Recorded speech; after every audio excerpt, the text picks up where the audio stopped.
I am genuinely moved by this award and humbled by the high ideal it is intended to honor.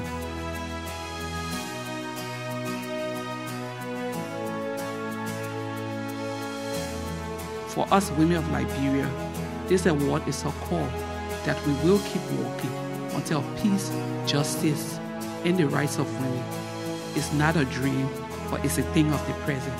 Thank you very much.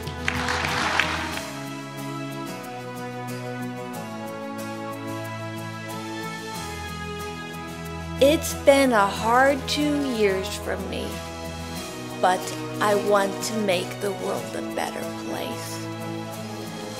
More than ever, thank you. Thank you. Thank you, everybody.